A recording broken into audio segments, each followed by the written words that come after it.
work that we're doing here is not going to stop when it comes to these type of discussions. It's going to be for us and by us here on this platform when the media is telling us to look the other way. Your support is what helps us move forward. Join patreon.com/like it or not. Help us grow. Like It or Not starts now. Good morning, everyone. Welcome to Like It or Not, where we're free to tell the truth and not care who doesn't like it. Okay. Switch us, David. There we go. Yeah. Anywho, how you doing this morning, Mr. Benjamin? I'm good now. I guess I'm in the right position now. You can't let me be on the first side of the no, because it was giving weird vibes. It was giving like you let the woman stand out on the side of the road. It didn't feel right to you. It didn't feel right. You know, it wasn't good. But now we are. Now we are right. Give me 1 second. I can feel y'all can hear the overheating of my laptop. So let me No, I don't hear it. Okay. But if it's about to explode, go ahead and take it. It's given too many apps are up and it's only about 3, but it's not the capacity that this laptop can hold. It's about 20 years old. I'm just kidding. 10 years old. Is that the same laptop you had back when we were Absolutely. And it's breaking apart. You are stretching. It's breaking apart. Let me tell you, the other day I was editing. And while I was editing, baby, the glitches was coming from the inside. And I said, what?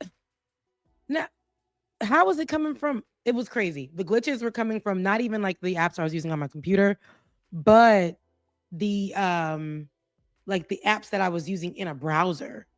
The glitching on my computer synced with like it was like glitching everywhere. Emails, everything. I don't know, but it's pretty bad. I ain't gonna hold you. I don't know how much longer I got.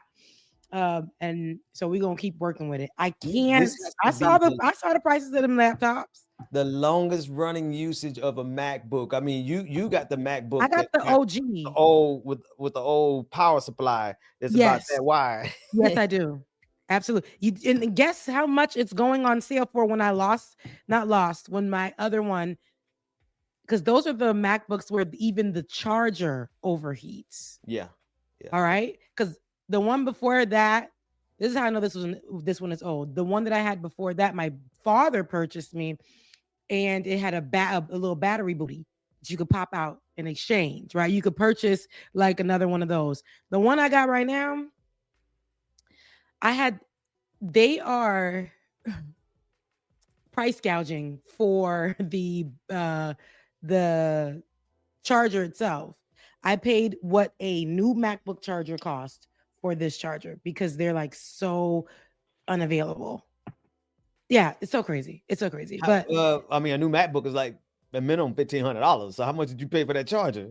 Oh no, for the charger. I'm talking about for their chargers for those computers. Oh, the charger. Okay. Yeah, no. I'm about to say because that wouldn't have been a good use of resources. But okay, I got you. I heard you wrong. So I'm doing well this morning, though, Rebecca. How you doing? I'm doing all right. You know, another day, another situation. Day? Yeah. That's the law. Anyway, go ahead. Oh, I thought you would say another day's journey. And I'm glad.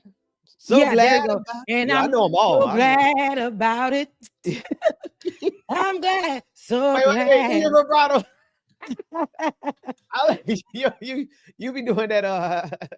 My Haitian vibrato. I think that's my Haitian side because a lot of Haitians have a overdose of vibrato. Like, oh, good. There's a song that I was singing the other day, and it was came in my spirit. It's a Haitian song, and I was singing it, and it was like "Setami." That's my regular way singing it, but I'm like, that's not right. I gotta go "Setami." That's the Allow me. They always sing like that. It's like you can't sing as a Haitian if you don't have vibrato. Overpowering vibrato. I don't know what you said, but I know that tune. You know the tune, Jesus. No. Come on, you got it, baby. You in the church. You in the church. You know. Folks didn't think I was years ago, but I've always been in the church. I don't know if there's ever been time in the church. In the church. But what else is Rebecca going on with you? It is just grabbing hold of all that's happening in the world. Mm-hmm. I mean, Trump messing with South Africa. And I'm like, y'all gonna make me see. I thought I was ethnic because I was Black American, and my blood boils when I see them messing with Black Americans, which they doing extra hard as we Black folks in general, but specifically Black Americans. But then I see them messing with South Africa, and I'm like, I feel like, you know, Wakanda forever. I feel like you know, we would not have it. Oh, I feel like, hold on now, this is a whole nother level. You trying to mess with our people all across the globe on behalf of that, not even South. See, when we talk about Elon Musk, I don't even think of him as South African. I think of him like as an insect, as a pest, a virus that spreads, because they're not even authentically South African. They're colonizers to South Africa. So that's been a little bit triggering this week. I ain't gonna lie. So what exactly? Because there's so much that's been going on, so I haven't gotten the details about exactly how they're how he's Trump is South Americans are trying to attack Black Americans. You say that is like no South Africa. South Africans is Donald Trump and Marco Rubio, the Secretary of State, they are going after South Africa so hard. They just kicked out Elon Musk. Is his South Africa, because you know he claimed that. That's what I'm saying. Like, I don't consider them South Africa. Elon Musk is a colonizer. He's an OG colonizer, like those people. Like they don't. Yeah. I don't consider them South African. I consider them as an invasive species to South Absolutely. Africa. That's what Elon Musk. Illegal aliens. Yes. Invaders, illegal aliens to South Africa, and because South Africa is pushing back. On, you know, they're still pushing back against apartheid. They're reallocating the land that was stolen from Black South Africans by the Dutch and by various European factions. They are with what's called expropriation without compensation. They're taking the land back and they're giving it back to South Africans without paying white folks not a dime. So all the white South Africans are like, oh, it's the end. Not all of them, but a good bit of them. You know, oh, we're so oppressed. The Black man is oppressing us in South Africa. So there was a whole video that was made, and I want to say it was like in South Africa. I really want to say it was South Africa, but I saw where white people, it was like, and this was actual and factual, where white people and the laws had turned in this particular area, and I want to say it's somewhere in South Africa I know it's in Africa, where white people had went and colonized the area, but then Black people in power. When they got in power, they kicked white people out to the curb. They made it so that, I think we covered it, Ben. We actually did cover it a few years back on the show. We played the clip and I can't remember where it was, but white people were kicked out when the Black, I believe, Black leader became in power again and took back leadership of the country. And then they took the white people and pushed them out, and they became unhoused. And we're living in the former huts that some of the Black folks used to live in the area. And they were neighbors to some of the Black folks that they used to laugh at or pass up on the street now in the huts, right? They hungry, they trying to go over to their neighbor house. They like, no, whatever. And then the law became, for all the jobs that that white people have right now, replace them and put them first for Black people. So all the Black people, they will come and work those jobs. I don't remember that one in context of South Africa. Somebody in the chat says that you're probably talking about Zimbabwe. So maybe it was Zimbabwe. But the pattern, right? That same pattern is present. One thing I don't understand about South Africa, and I know some of our South African friends will probably laugh at me, but I don't understand how you a colonizer. You come to South Africa, you take everything from Black South Africans, and you still end up with a impoverished white population, poor white folks over there who want us to feel sorry for them. But like, how do you go invade another nation to take what they have, and then you still end up at the bottom of the totem pole? It's something that blows me away. It's like, if you were going to be poor, why don't you just stay where you were? I know it's a generational thing, right? But it's just hilarious that even in their colonizing of Africa, there's still some not so bright white people who don't realize that this colonization, this capitalism, all that, it don't work for you no more than work for nobody else. And so you come over here, you go to South Africa, and you think that you're superior, and then you still end up being poor and toothless. I don't get that. You might as well stay wherever you came from. just poor, just to. It's kind of like what's going on here. These people that are coming every day onto social media to cry about Donald Trump's laws or whatever Mhm. he's trying to put in place, and y'all been toothless. 8 years you've been voting for this man, and he ain't Still never ain't got provide no you with teeth. no tooth. He ain't never provide you with not Not a nary damn tooth. dentist. Can't go to a dentist. And here you are, just wanting to disrespect folks and vote in the name of white power. Mhm. And then he didn't include you into that white power dossier. You weren't there, baby. You were just not included.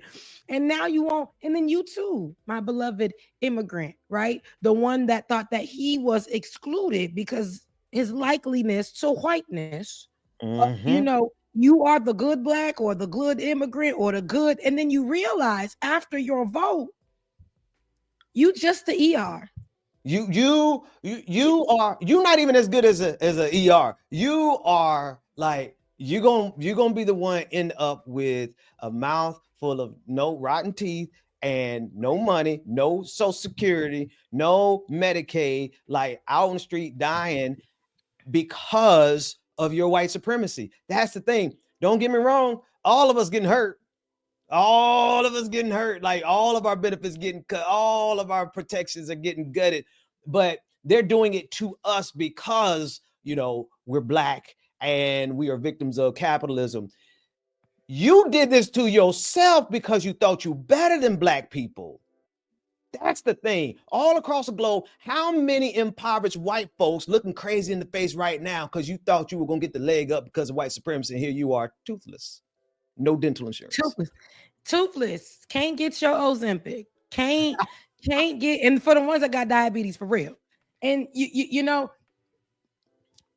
and I was saying like you still an ER because it reminds me of a song by the OJ, old Kanye where yeah. he said, even if you're, I forgot what he said, but it was basically something lavish. Even if you're X, Y, and Z, like pulling up to BT and your coupe and da da da.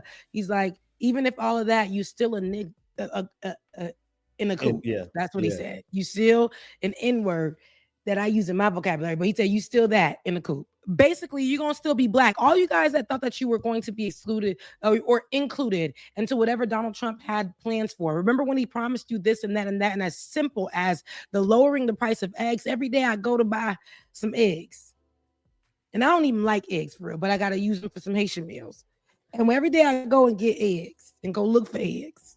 Eggs is $10. Eggs went from being, when Donald Trump got into office, I saw eggs around $5, and I thought that was out of Ridiculous. control. Yeah, Yes. diabolical. And then I I know. seen, within this first few weeks, baby, they went up to $7. And Yeah. then I saw 8. And the most that I've seen is $13 Nah, you ain't see no $13. Stop at the lying. local Why you lying on Elon Musk Twitter Sprouts, like that? Sprouts, Sprouts, because there ain't no Whole Foods by me. You know, Sprouts. I've been trying to wonder. I'm like, babe, we don't eat eggs no more. This for me not paying all the attention to the prices of eggs. And sometimes you see it happening on Twitter, but you don't realize it's happening at your grocery store. So I'm seeing everybody complain about the price of eggs. And then a week went by and I realized we ain't got not nary egg in our house. And I looked at my wife, she said, "You gonna pay $8 for some eggs?" Okay. Oh, So what that's y'all been eating in place of eggs? oatmeal. That sounds delicious and healthy, actually. Oatmeal. That's what we do. Because I don't know where these eggs coming from lately. I be feeling like Ostrich eggs. okay, ostrich eggs, and for countries who eat ostrich eggs, that's fine because it's crazy. They out here eating horse, thinking it's steak. I thought you were about to say horse eggs. I might say Rebecca Azor. Stop. No, ew, horses. Look, they're mammals, so Horse they eggs. poop No, their that's not. Look, don't get me getting It's crazy. Don't get me getting crazy over here. But anyway, oh my goodness. All right. there are a couple of things that have happened this week, but I want to start with the first one. And the first one is Chuck Schumer. Chuck Schumer is are we down with OPP? Not that OPP, but the ops. Okay. Is he the opponent? They've always been to me because I ain't never trust nobody for real. To be true, I ain't never trust nobody for real. But Chuck Schumer is on the chopping block because he decided that he was going to vote. Right now, for months, we've been hearing about this looming government shutdown, Comes and around what every they'll do 2 every years. day. Go ahead, Bim. No, I'm saying it comes around like every 2 months, every 2 Every years. 2 months. And to the point where people don't even pay attention no more. They don't even mind it. It doesn't make mainstream media. It does not make the top of the hour. It does not. Where it looms so much that they just meet up and they're like, we don't want this. We don't want that. We don't know. We don't know. We don't know. We don't know. We'll keep meeting. We'll keep meeting. Just kidding. Give it 30 more days. 2 more months. It's like, just kidding. Give it 30 more days. And then now they like, you know what? We want more money for our defense. We want more money to put for the military, front lines, guns, guns, guns, guns, guns, guns. And then we want to take away money from some of our social programs. And even though for people that, percent wise, they're saying that it's a low percentage, that they'll take away from other programs that benefit other parts or Americans in some way, shape, or form. And they're going to take and put more money into their defense programs. I think that is preposterous because America right now, we're not in a great shape, not in a good place. And for Chuck Schumer to side with that, saying that he does not want any more, like he does not want Donald Trump to have any more power than he already has. So to give in, to make sure that we do not get to a place of a government shutdown, he had to cast his vote alongside the Republicans. However, I'm telling you, I've been hearing about government shutdown for months, years, to be honest, every other day. It used to be something that was woo-woo, and then it became something that was like, another day, another government shutdown. I still got to make it to work. I still got to go feed my kids. I still got to, all of that. Anywho, let's listen to what Schumer had to say. Republican rejection leads us to a decision. And it's not really a decision, it's a Hobson's choice.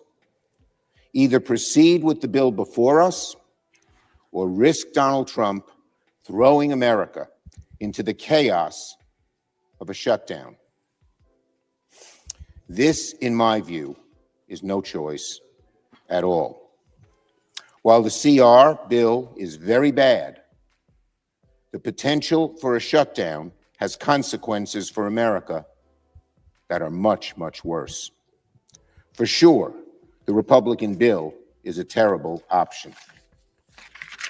It is not a clean CR. It is deeply partisan.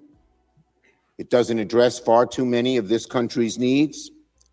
But I believe allowing Donald Trump to take even much more power via a government shutdown is a far worse option. And before I explain why, let me be clear about one thing. No one on my side of the aisle wants a government shutdown. Members who support this CR do not want a government shutdown. Members who oppose this CR do not want a government shutdown. There it is. Well, he got his head chopped off because of Democrats. I like what I see right now, Rebecca, and I like the fact that there are more people fighting, and they're fighting harder, and they have a higher expectation of leadership to stand up and fight against what Donald Trump is doing. And so when Chuck Schumer, he started off the week like he was going to hold the line, and then he flipped. It was good to see everybody from every side. I mean, from establishment Democrats to never Trumpers to leftists to socialists to everybody. It was like, Chuck Schumer, you got to go. So that was it's a good sign that there's a fight, right? There's fight left in these people.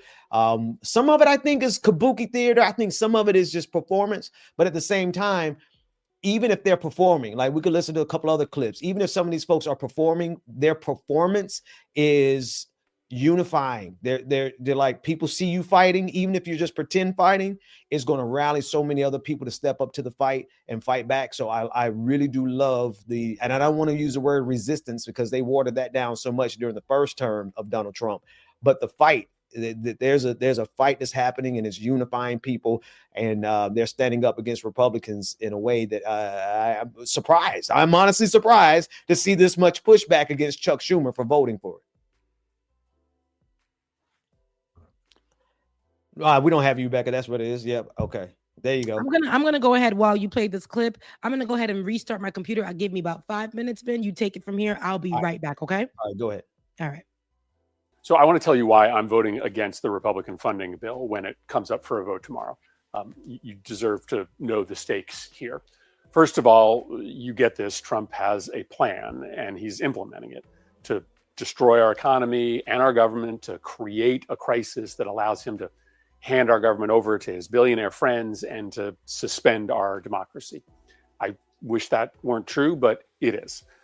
The question then is this: does the funding bill make it easier or harder for Trump to implement that plan? Now, I judge that it makes it easier, and so I can't support it. The basics here are this: Republicans are in charge, right? They need Democratic votes to pass a funding bill, but they never negotiated with Democrats. They didn't even try. They wrote their own partisan bill. They filled it with all sorts of right-wing shit. This isn't a continuing resolution. It doesn't just continue last year's funding, even though the press is reporting it that way. It makes big changes to law, and they're all changes designed to make it easier for Trump to implement that plan to destroy our country. For instance, it makes massive cuts to housing programs, to Social Security, to programs for healthcare for working families. That paves the way for Musk to advance his illegal assault on those government services. It gives Trump brand new spending powers. For instance, the ability to start new military programs that haven't even been authorized by Congress. At this moment of crisis, that sounds like a really dangerous idea. And it takes key guardrails off of presidential spending authority. That allows Trump and Musk to more easily move money from one account to the other. Now listen, Trump and Musk are going to keep acting illegally, no matter what this funding bill says. Whether we stop them, that's going to be up to the courts and up to our ability to mobilize people all over the country against their agenda, which is deeply, deeply unpopular. But by passing a bill that makes their plan easier to implement, Democrats risk putting a kind of bipartisan veneer of endorsement on their campaign to give our government to the billionaires and to destroy the rule of law. And I just won't be a part of that. That's the part right there, right? So it's so many layers of this in terms of how this is empowering Republicans, particularly Doge, to go further in what they're doing. And so this is a couple of key things that was said in that clip that I think is important. Number one, if you need Democratic votes, negotiate. Chuck Schumer laid down. He didn't even demand that they come to the negotiation table, right? Who's concerned about the appearance of shutting down the government? That should not even be in the consideration. Republicans ran a really quick and really fast, really dirty campaign against Chuck Schumer. And I think that intimidated him and his staff. They started to call it the Schumer shutdown, and that caused them to backpedal. The idea of the government shutting down did present some opportunities for Donald Trump to execute his agenda anyway, especially with the furlough of so many federal employees that would have given Donald Trump the power and the authority to make certain moves that he couldn't make otherwise. So I do get that nuance, and I think it's an important nuance for us to consider, right?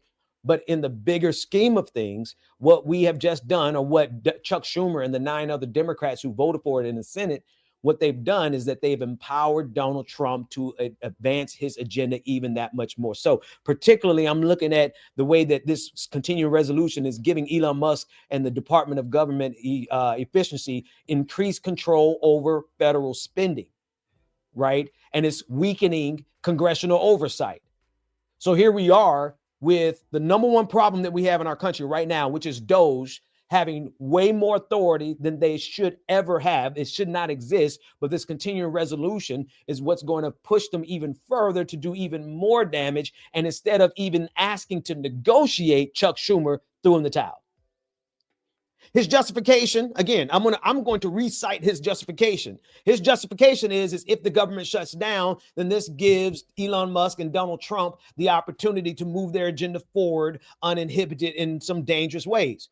Okay, we can understand that nuance. So negotiate instead of simply laying down. That's the part. The fact is that we're in this situation right now because Democrats never hold the line when they need to on any issue, from the filibuster to the parliamentarian. Remember, they blamed the parliamentarian in the Biden administration for why they couldn't get things done. And so this is just a continuation of the same thing. And it never ceases to amaze me that there's always a group of Democrats like John Fetterman, right? Who honestly makes it's almost like controlled opposition, Rebecca. There's always going to be some Democrats who are going to be there to support the Republican agenda because ultimately they're a part of the Republican agenda.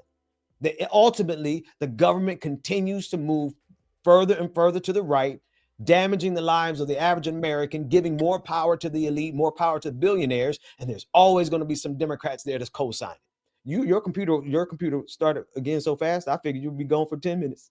No, baby. The way I had to get it out and get it in, it's a lot. But I do this so many times that I'm a pro at it now. So me and my computer, we go together real bad. I got a thing. we got a thing. We say y'all go together real bad. We go together real bad. So but anyway, I missed what you were saying, but I did catch the end of it, and you are very right. Before I had to restart my computer, you were saying that some people were coming off performative. What's so interesting is that what I'm seeing is a lot of people who we judged just 2-3 weeks ago and didn't even judge harshly, just called out the performativeness there or their lack of push, or things like that. They're now piling on to Chuck Schumer in this moment to take heat off of them. And I'm like, baby, I remember you at the State of the Union. Mm-hmm. And I remember you literally giving same vibes, right? And Sunny Holston at The View, she said, and I can't remember it verbatim, she said something along the lines of Democrats basically, Democrats need to stop playing by the old, like playing by the book, playing by the old rules, because Republicans they've ripped apart that rule book. So there's no rules for them. They're playing by their own rules. And Democrats are still playing by a rule book that no longer exists. It no longer exists. So they need to stop playing by the rules. That's what she means. Y'all need, because that rule book no longer exists. Not in 2025. All of those things and all of those ways to carry yourself have gone out the window. Y'all be on TikTok more than the kids. Y'all argue. The girls stay fighting in the White House. Baby, we don't need to watch Real Housewives of Atlanta, Married Medicine, Real Housewives of Beverly Hills, Real Housewives of Utah, Real Housewives of all the others. We don't need to do any of that. We don't need to watch any reality TV that is scripted, because what we're watching every day in the White House is reality TV. How they play things, how they do things. Republicans do not care about a rule book anymore. They're going by Project 2025. That part. And Democrats are still trying to be like, on page 13 of, the same rule book that says slavery is still a thing in some American states. That rape can be a thing in some American states. Rip it up. Destroy it. Start fresh.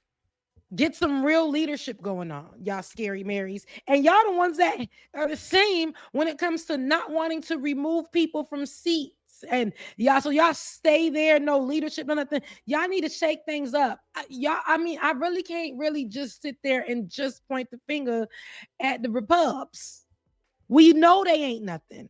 But I don't like performativeness. Y'all mad today, but you're not going to be mad tomorrow. It's not enough. It's not enough. Kendrick Lamar voice. What we got over here? What is Beanhead talking about? Oh, who knows? Oh goodness, what clip is this, David? Run this clip. Let's see what this clown talking about here. Okay, we're still talking the continuing resolution. Here we go. Oh, baby, we turn the music down.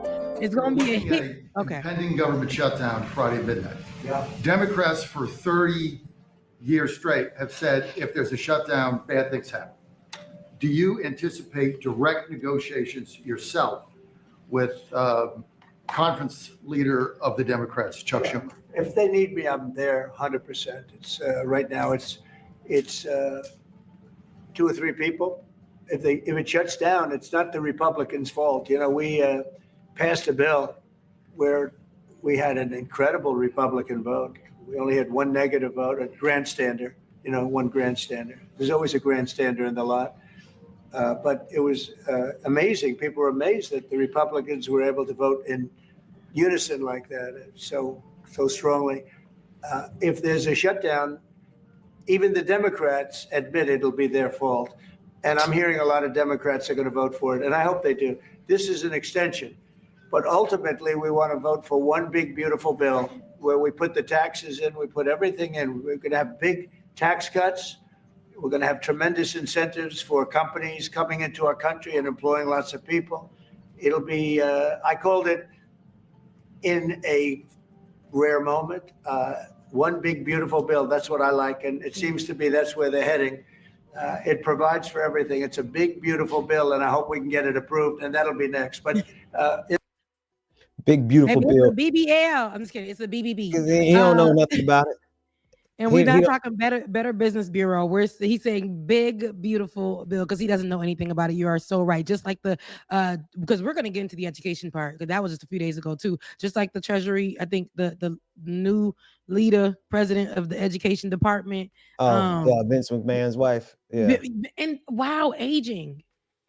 When you are nasty and aging, she looks ancient. And I hate to say that, but like, this is Vince McMahon, and he ain't nothing. All them Republican wrestlers and all that other stuff is terrible. Hogan. They vent. Hulk Hogan look like he's fried. He is how my sister says, he is a fry away from a Happy Meal. Whatever that means. A fry short of a Happy Meal.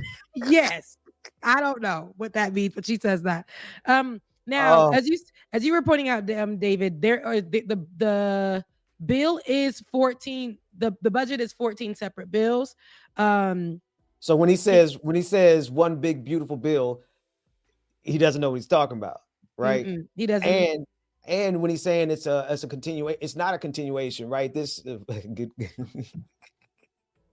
it's not a continuation, right? It's an addendum. They're adding to it. They're adding more complexity to what they can do and get away with, right? And so one thing that we have to adjust for, Rebecca, in this is, and I think people really need to get really accustomed to viewing it this way. Everything that comes out of their mouth is a lie. Everything that comes out of MAGA's mouth is either a distortion or an outright lie. And there's no other way to put it. So but the thing is that they have such a strong base of people who want the lie and who repeat the lie and they circulate the lie. And so it doesn't really matter that Donald Trump is lying here. Yeah. It doesn't matter at all. All that matters is the fact that they can. It's a big, beautiful bill. That they can get away with the lie. Yeah. Yeah. And here are some of so basically the defense spending increase. I want people to be clear about that. So the bill raises the defense spending by approximately $6 billion compared to previous levels. And the specific allocations, the increase funding for military personnel, pay raises, warship construction, and other defense equipment enhancements. So then there's the social programs. Some of them will be local transportation safety projects, right? So grandma, when she wants to hop on her little bus, let me stop. Because my grandmother, God rest her soul, that was her favorite thing to do on the weekends. Hop on the bus. That's when it was 25 cents. Palm tram. But those fundings are going to be reduced to 2 billion, and that's going to impact infrastructure and improvements for public safety measures. Now, I know that's going to affect Washington, D.C.'s budget itself, the city's budget. They're going to face a $1 billion cut. And that's going to affect, they say, public service operations within that district, because we know that's where the White House is and stuff. But that is how Donald Trump is pulling I don't even think he's, and I could be saying this American face very incorrectly, but pulling the wool over your eyes. Yeah, that's how we say it. Okay. So basically, I feel like people gonna walk around and they want to be Stevie Wonder to this stuff. Yes. Because they do not want to face themselves and the decisions that they've made because of racism, because of whiteness, because of them wanting to be othered, superior, that type of thing. They want to function in a white nationalist, a Hitler, a dictatorship, something that makes everything look the way they thought they looked. But in reality, you never look this way. You're not the chosen person. You are not the one that Donald Trump has chosen to be in that number, my brother and sisters.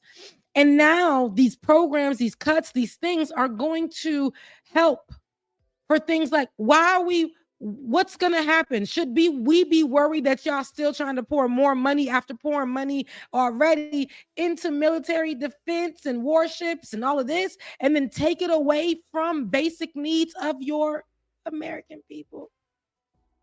I mean, that's standard. That's par for the course, though, right? That's what America does, which makes me feel that this is why you got 10 Democrats to sign off on it, right? Because they actually approve of what's being done, not because they are fearful of the government shutting down and, ooh, that will be bad. Because every shutdown that we've had historically, I'm trying to think of one that was caused by Democrats. I can't. Everyone I think of in times past has literally been caused by Republicans, right? And so my hunch is that everything that you listed out, right, the defense contracting spending, right, that's the Democratic Party's bread and butter as well. And so you have a faction of the Democrats who are still playing by the same rules as if it was 2020 or 2016 or 2010. Right? Or 2012, rather. They're playing by the same set of rules, thinking that they can still just grease up the wallets in the hands of defense contractors when we're dealing with an administration that's not only going to destroy he's already destroying the American foreign policy. He's destroying NATO, but it's gone so far as to, I forget which nation, but there's nations who are canceling their contracts with our defense industry. Yeah. Right. They're canceling the orders of F-16 fighter jets because of Donald Trump. And so how is it if Democrats are trying to just play their regular, let's get these 10 Democrats, right? There's 10 Democrats. If they're trying to play, let's just continue to grease up the defense industry, you're still playing by the wrong set of rules because Donald Trump is destroying the United States defense industry as we speak. So what is it that these Democrats are aligning with, these 10 Democrats? What are they really trying to do here? Are they trying to show us that they are in bed with Republicans? Okay, no, we believe you. Bipartisanship needs to stop, because those little 10 Democrats or whatnot, they're not real Democrats. And then Democrats ain't even together enough for us to see what the order, what is the basic line for Democrats at this time. They all over the place. They're not together. It's such a messy situation to watch. You're getting not even your constituents telling you what they need. They're telling you guys how to move, like literally, because you guys have no clue. Everything is about self. Everything is literally as long as you guys have security in your personal lives. But you were placed in position to fight for the people, not sit up here and make cutesy videos or pictures and photo op moments. Let the Republicans do that, because you know why? They literally have the power right now. You got to call a thing a thing. So how are you going to take it back?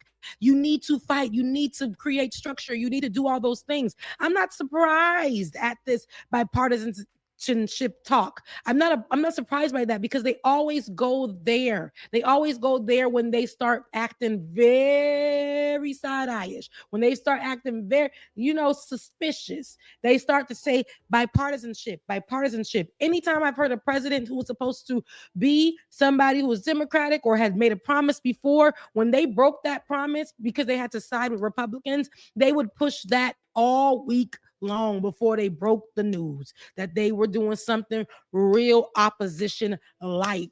It was bipartisanship. I've heard our beloved Black presidents use it when he dropped something that we ain't care too much about. I've heard Joe Biden use it so many different times when they did things that we didn't care about. I even heard Kamala Harris, who was our first Black South Asian vice president, utilize that term when, we didn't like things. But we got to be real. We're going to need leadership. We're going to need people in place who don't lean towards that, because the other side never says bipartisanship. They're going to say red. They're going to say KKK. They're going to say white lives stay mattering. They're going to say calling on African angels, because they believe African angels look like Elon Musk. They're going to continue to stand firm on what they believe in white Jesus with the straight hair and the blue eyes. They are going to stand on that. That is the American way, right? No matter what. I know we like to say it's a melting pot, but even when it was been a melting pot, these policies, these things that are in place are what America has been about since its inception. It's taking from people, stamping their own on it, and saying it belongs to them. So the fight has to be deeper and stronger than what they're giving right now. Performativeness and words in your damn threads, on your Twitter, on your X, on whatever platform you have ain't cutting it. Y'all are put there to fight, and y'all every day you are going to be the people. As my sister says, because she's in the ministry, she says ministry doesn't sleep. Y'all are the people that should not be getting sleep, so that your constituents will one day get some damn good rest. Because I'm tired.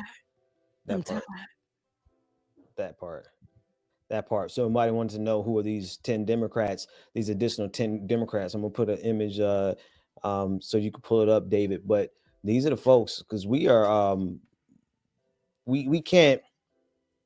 So we had 10, and I want to contextualize it for what happened last week as well. We had 10 Democrats who voted to censure Al Green. And that was in the House, right? In the House of Representatives. And then we had 10 who just voted to continue with the voted for the continuing resolution. They voted for cloture. These people need to be like white too. Look, are they like whites? Because the ones that did Al Green were white adjacent, white and white. Oh, white. No, that's white. That's HWHITE, white. Okay. And I said to say, these are the ones we're gonna see. You look at them. The second one, what's his name? He's always been very opposition at like. Your boy, if you hadn't asked me, I could have said it. I know I can't, because I can't stand that. I know his name is up here. Wait, go ahead. Goodness, Fetterman. John Fetterman. Fetterman. My goodness, John Fetterman. Actually, he's the guy who was a mayor at the time, and he pulled a shotgun on a Black Lives Matter. Actually, I don't even know if they were protesting. I think he just put on a black man jogging. He pulled a shotgun, and because John Fetterman talked a good progressive game. And see, there's one thing my white progressive friends, and you gotta look beyond people who talk a good progressive game and look at what they're saying in terms of race and what they do in terms of race, because that's going to be your key indicator. This is a man who pulled a shotgun on a black man who he was afraid of, ended up getting in trouble for it. but he came in saying all the right progressive things. At first, he was all for healthcare. At first, he was all, all these things.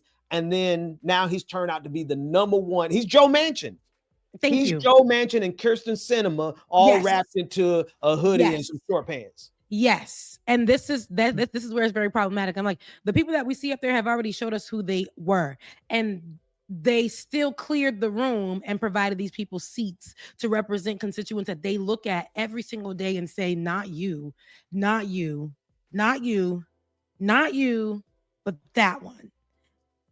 The same ideologies that Republicans hold are the one I'm telling you, you sit at the dinner table with these people and they claim that they're so left or progressive or centric or whatever the hell is all the names on the Democratic side. I just need somebody that's really going to be about the people, because at this point, the right is about a certain type of people.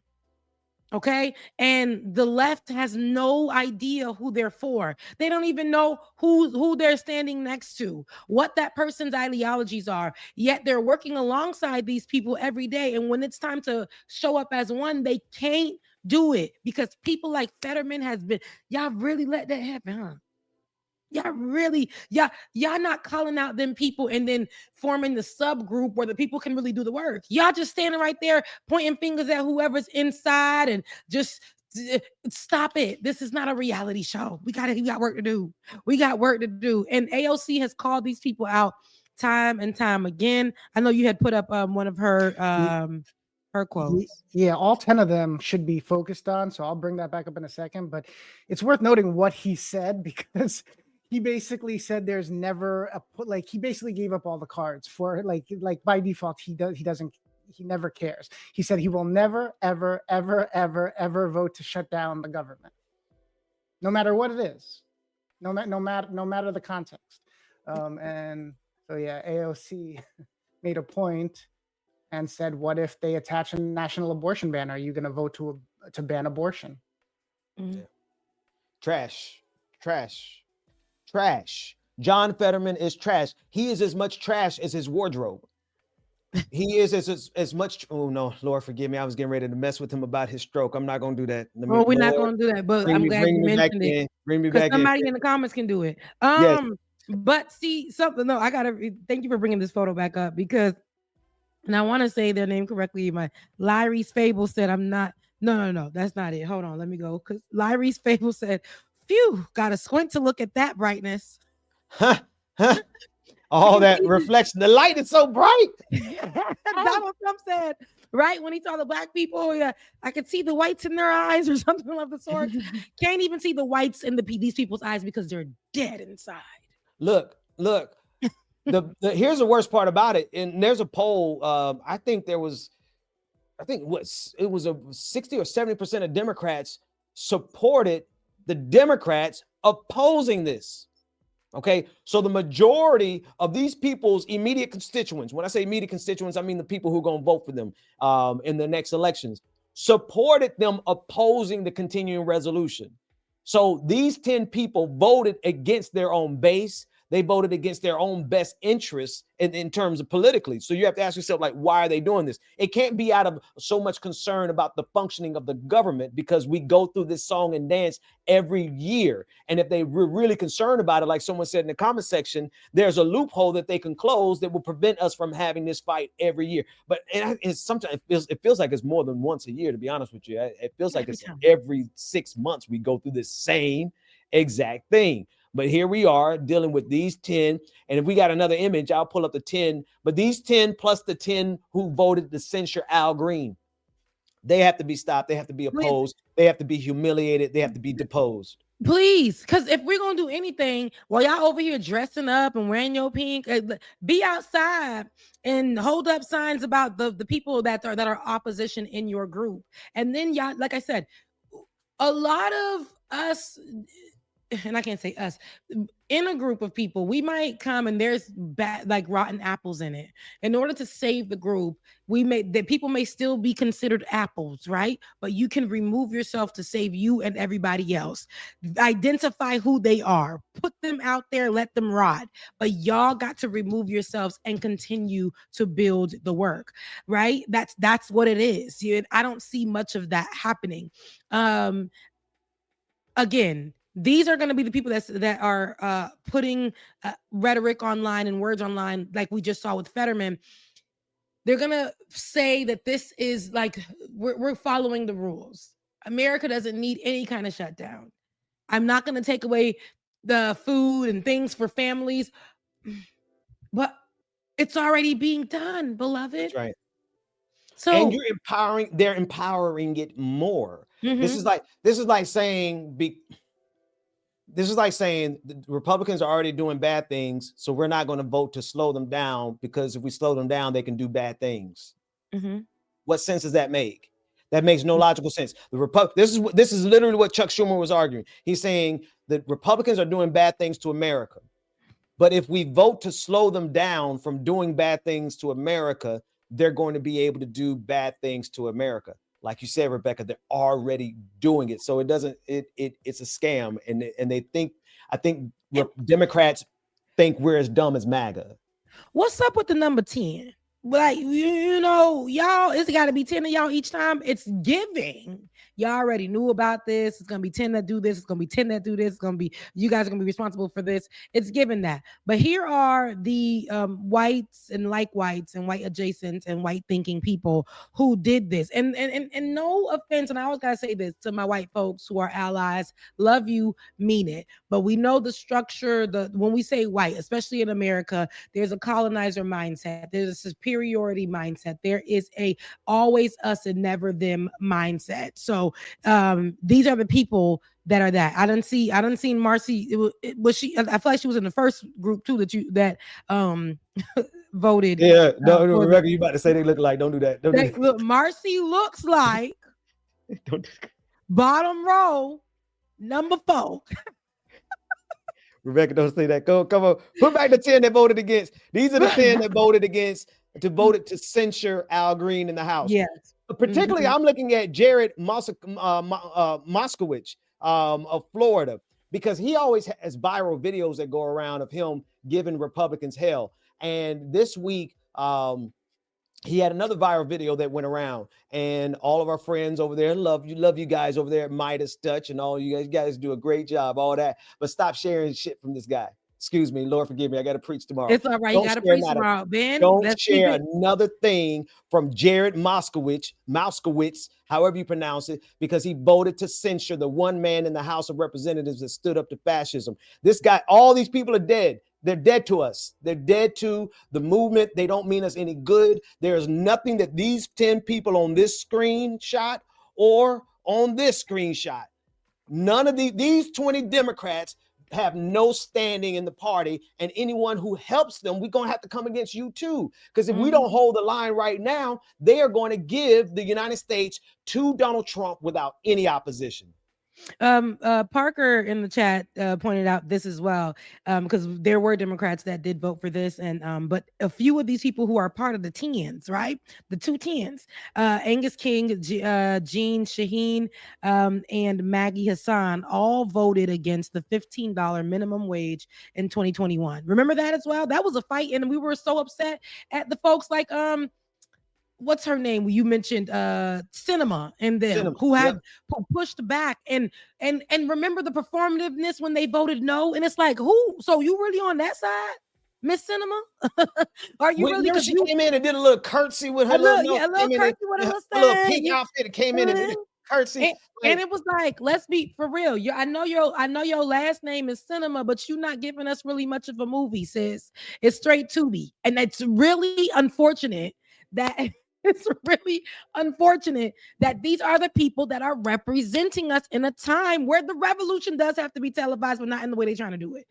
Like, it's really ridiculous. And thank you for bringing that up, Parker, because these people have been a part of many problems. And I'm not going to say that because there are some of the Black ones too that we love very much that had to sign things that are unreasonable. But having right now, I sound like this is 2016 and I don't want to sound repetitive. At this moment, though, y'all not doing enough. And y'all sitting here and acting like these old tactics are going to even puncture any drywall, any concrete, anything. Please hang it up at this point. Call the people out in your group that are the sores. Like, please do. And find new ways to handle business. Because while y'all fighting, while the girls is fighting, okay, y'all, the Republicans already did six new things in the span of 5 minutes. And y'all just like, I need more grit. And it's really embarrassing to see because I'm like, this is what you guys give. Y'all always show up and embarrass us every time y'all come out. Every time something happens, y'all embarrass us. Y'all embarrass us each time. You don't handle things well. I know people don't like when I come for the Democrats. They don't like it. I know they don't like when I speak against, their favorite leaders or whatever. But the reason I'm doing this is because I've realized that we are being conditioned by the right naturally. Again, I've seen this where they talked about, and I sound like a conspiracy theorist, and I probably said this last week too, but I've seen this where they talked about how they wear us down so bad where we feel like, but we can't say that about them. We got to speak well about the Democrats. And we can't, if we do that, we're going to be promoting, division. And it's already being promoted. We've tried to do it the Democratic way. We've tried to do it the soft way and the bipartisan way. And every time we got kicked to the curb. And the few Black people that we had in leadership, they took away from us. And now we down to the few, right? Our strongest leaders, they're gone. We watched them disappear in the last election, right? Some of our strongest leaders. And were replaced by white people. That's probably going to be a part of another number 10 group of ops. So be mindful about what we're doing and how we're saying it. Because on this channel, when y'all watch it every Saturday and occasionally during the week, I'm going to be calling out everybody. I don't care who they are. You already know Republicans ain't it. But we got to start calling out the Democrats who aren't it so we can focus on the ones who are actually doing the work. That part. Because they go ahead, Ben. No, go ahead. And I'm going to say this last bit, because they get away with so much because we have we've been conditioned to take bottom barrel. Yes. Yes. And bottom barrel effort is enough for us to say, oh, they wore that pink. They wore that pink. They had up that sign. Oh, they got on TikTok and did that little dance. They were sitting on CNN and they said F you. We need more. We need more, and we need more fight. We need people who we need people who are not financed by AIPAC, because there's a strong correlation between those who voted to censure Al Green and those who voted for the continuing resolution and how much money they got from AIPAC. Now, it's a correlation. I'm not saying it's causal, but it's correlated. We need those who are going to not care about respectability politics. Now, this is a reason I still like Jasmine Crockett, because I do like the fact that she'd get rowdy with them. I do like the fact that she will get into her AAVE, her African American vernacular English, and read these people for filth. I like that for a lot of reasons. One, it just feels good to hear our native tongue. It just feels good to hear us talk to them the way we know how to talk to them. But then two, it's also a deeply appealing thing for a younger generation, not to like tokenize it or not to minimize it, but her whole brand, her whole style Like I peeped out some of her TikTok videos. I'm like, oh, she's gonna appeal to some 25-year-old, 20-year-old No, young it's women. us. It's the 30-year-olds because even though we trying to be teachers and all the loyal and stuff, No, we're he's talking about us children. old folks. I'm talking about because but that's important, right? It's important that you communicate in a way that gets the attention of all voters, not just the geriatric voters. No offense to, we all getting old, and I pray I can get to be 80, 90 years old, right? And you will. But we trying to, we in a fight. Because if you saw that video of Sam Cedar over on Jubilee when he was he was surrounded by 20 conservatives, you will see that what MAGA has done so dangerous is that they've reached and captured a whole new generation of young folks. And what we're dealing with is not only a Democratic Party who don't want to fight.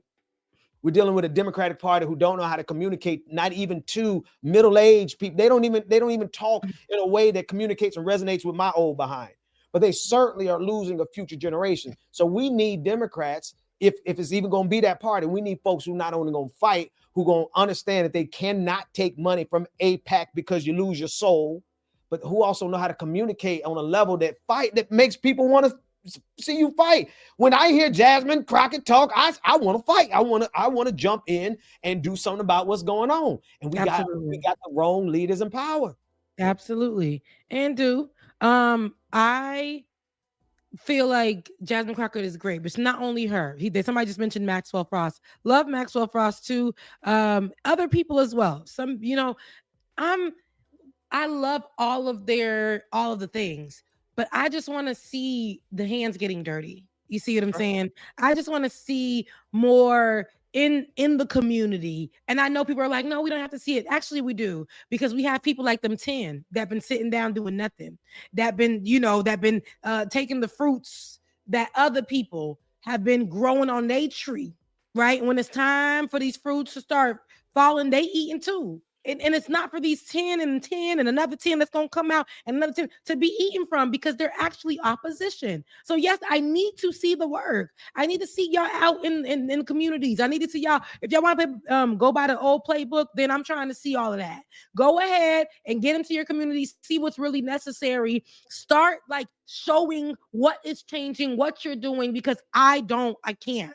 I really can't. While y'all over here doing all of this, the reason why the right can do TikTok videos and all that, because their support group is so real. Their support group over there, they don't even like each other. They'll be fighting, but when it's time to show up, they show up as an army. They show up as an army together. Democrats, they mad at somebody, they'll sit there and be looking crazy. And it's like, hey, we don't have time to fight each other right now. We need to be fighting them so that we can save the people. So let me just bring it back down to there. It's the people. It's the people that matter. The more y'all sitting here and worrying about all that you're worrying about, you're missing out on protecting your people. And that's what I want to see more of. Yeah. Yeah. And again, it is showing me something different though, and in a positive way. The two things we got, I need y'all to hear 2 points at one time. There's a lot of unity and solidarity that's happening on our side of the aisle right now, right? Because of these 10 Democrats, because of those 10 Democrats last week, because of what Donald Trump is doing, right? There's a lot of people who are like, okay, we don't agree on a whole lot, but we agree that we got to fight and stop this. The problem is memory, Rebecca, and you talk about this all the time. People start to forget. And if we start to forget these 20 Democrats, then they are going to remain unscathed. They're going to remain in power. They're going to remain influential. And they're going to be able to do the same thing to us again when the next vote counts. Mm-hmm. And so when we see people actively online, and I'm calling out Midas Touch again, I'm calling them out specifically. And I'm trying to think of the bald head, Ron Filipkowski. I can't remember his last name.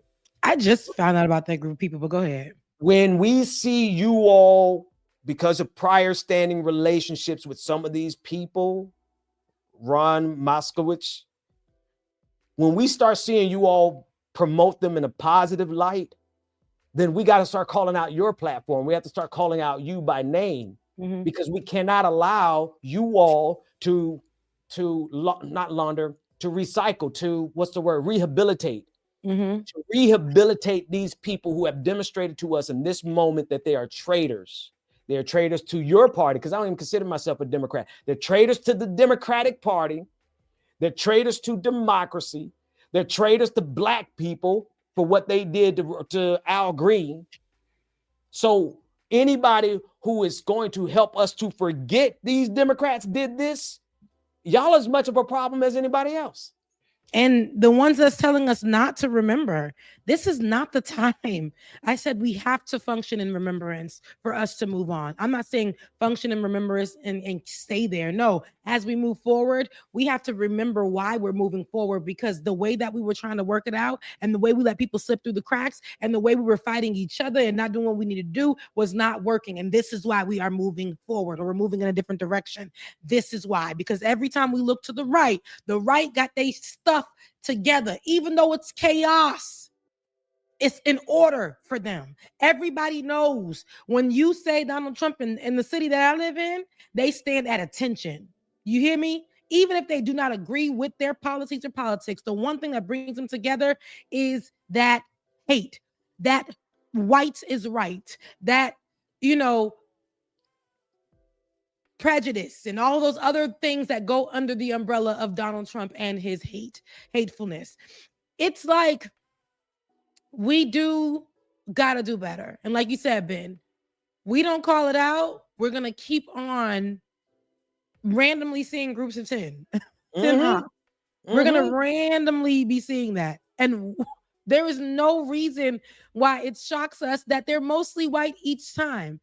Not only because our leaders are mostly white. That's one. So when we have people like Al Green, but not that Al Green, Congressman Al Green, who graduated from the highest of 7 Hills in Tallahassee at Florida A&M University, Congressman Al Green, when we have him being censured by people who don't look like him, when he did the hard thing of standing up to the man that y'all don't want to stand up to, y'all scared. Come on, photo, be ready. Yeah, you know I got that thing. I'm gonna keep that ready for the rest of the year. Keep it on the side. It's gonna always stay Johnny on the spot, because I need people to always remember when this Black man stood up to stand up against the white man that white voters got back into power. It was 10 white Democrats who said we want to censure him every day, and he waved it upon. And I feel like he hit some of them Democrats on the head too. He waved it upon the room. Okay, and like I said, and we got 4 years. We got 3.75, but we got 4 years of this left. And so just know we will always remember this. So Ben, keep that picture up, because we probably gonna put it up every Saturday for folks to stand in remembrance about why these Democrats need to move in a different direction. And the person who was willing to start it, to ignite some kind of flame, to give us a smoke signal, was Congressman Al Green. And with that being said, there's again, the people are fighting. But our great producer David reminded me of 2 stories. I'm actually have a standalone video that I'm going to be covering with Donald Trump thinking about, in which this news was given to me before it even made mainstream media, before it made media at all. Someone gave me a tip about this being a thing. And I said, I can't find any information about it on the internet, so I can't even put together a video, but this sounds true. And I put together a video beforehand, and guess what happened on that day when they said that this was going to drop? So somebody knows what's going on somewhere about Donald Trump's ideas and things that he says is policy, but it really isn't. It is propaganda. But he's planning on doing a remix of his Muslim ban from 2017 and potentially adding countries like, of course, my motherland, my mother's and father's land, Haiti, and Cuba. And I have a standalone video where I'm talking about this because remember the Muslim ban in 2017. And some of y'all, again, we have to go back in remembrance. You know why? Because things like this happen, and we so quickly forget that Muslim ban was for like mostly Middle Eastern countries where they just assume people are Muslim. So they named it the Muslim ban because we knew that's what it was. And he basically put that ban in place, saying that the people that come from those countries are a threat to Americans' lives. And here's my problem. None of that was substantiated. None of that was ever found to be true. But we know that in 9/11, what happened was, because then there are so many videos that our former people had deleted, but we covered it so much where I discussed it. And I talked about how the Muslim ban was something that they created because during 9/11, all of this, they made it seem like everyone who looked Middle Eastern was what?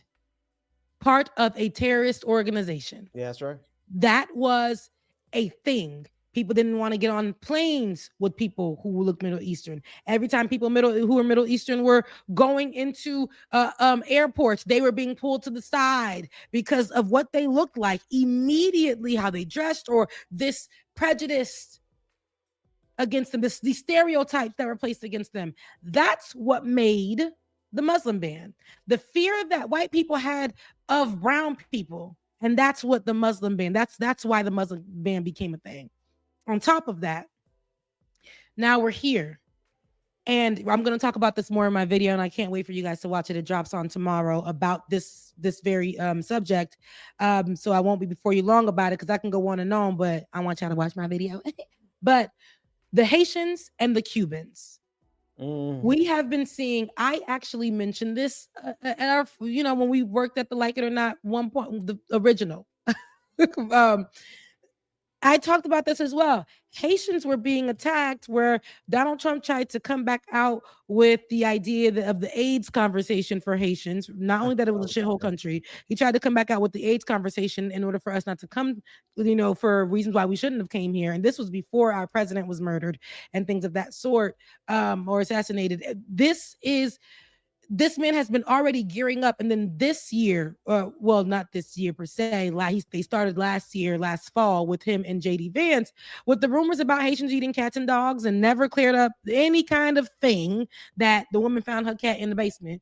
But they stirred up these rumors about Haitian immigrants in particular so that they can attack another group of people. The most hated group of immigrants is going to be the black one, the black and the brown, but black is the one on the bottom.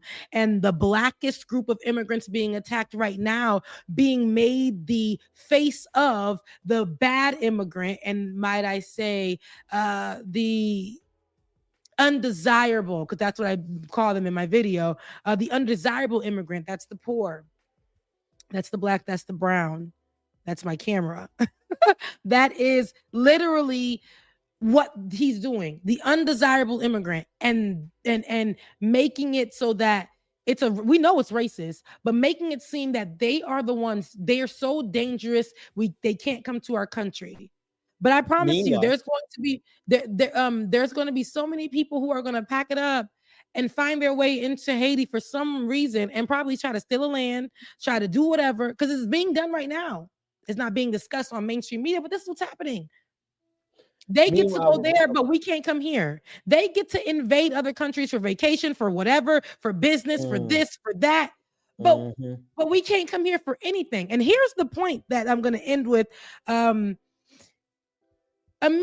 can't function without immigrants. They need immigrants. This country needs immigrants. Immigrants actually built this land. And I'm talking about the ones that were forced here. Black immigrants, Black Americans who they want to other every other day, were immigrants. Well, enslaved folks that were forced here and had to build a life here. The same way Haitians who were at the boat stop in Haiti, we did the same damn thing. And None of those countries would be thriving without us. I'm telling you right now, colonizers couldn't do it, so they had to come and pick us up. Sorry, I didn't get to my camera because I'm still running my mouth, but they couldn't I do it. keep So they had trying to pick us up. interrupt so I can give you a chance to go do your camera. Okay, then go ahead. Because while you fix your camera, here's the irony of that, Rebecca. While they are attacking the black immigrants and the brown immigrants, and you're right, black immigrants are at the bottom of the barrel, Donald Trump is opening up a lane for white South Africans, specifically white South Africans, to come and immigrate to the United States of America. Now, this is not a revelation. Everybody knows that we're dealing with the global white supremacist movement, right? But this lets you know that it has zero to do about immigration, because a lot of those white South Afrikaners are poor, right? They're impoverished. It's not like they're coming over here with great wealth. All the rich ones already left South Africa. They're already here. Peter Thiel, David Sachs, and Elon Musk, right? So as they are opening up the door for poor white South Africans who are going to be a drain on the United States of America, they're closing the door on all the black and brown immigrants. So just so people can see very clearly that this is a white supremacist operation, just like black South Africans have called out. So go ahead, Rebecca, you're back. No, and that's exactly it. So I'll end with that. And please, check out my video that's dropping on tomorrow. I'll be discussing more of this. But the reason why this isn't even making mainstream media news, it's just literally something that would trickled on to the news cycle or trickled onto your timeline.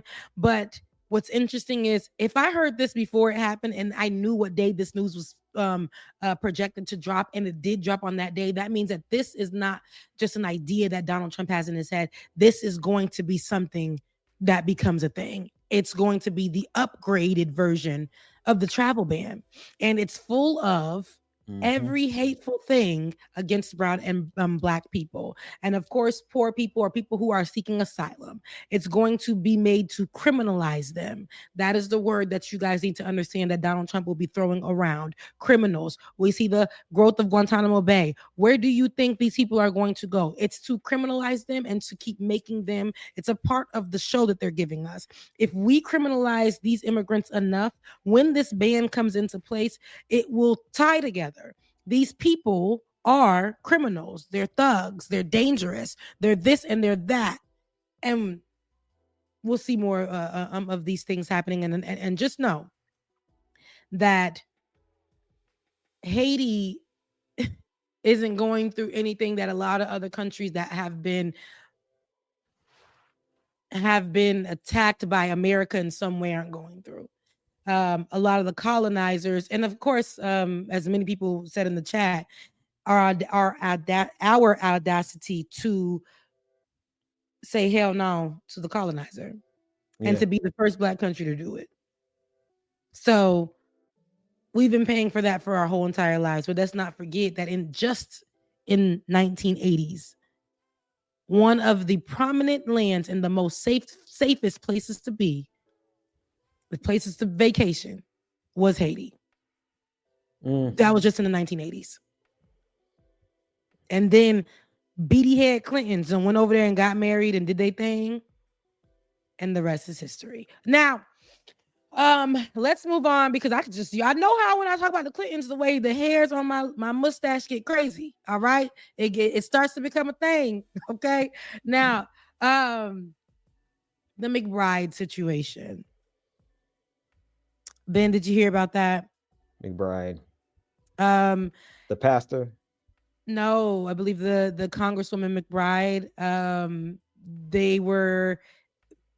Go ahead and explain it for us, David. I seen the video. I don't even know who they were. I love the She was misgendered. She was misgendered, and her.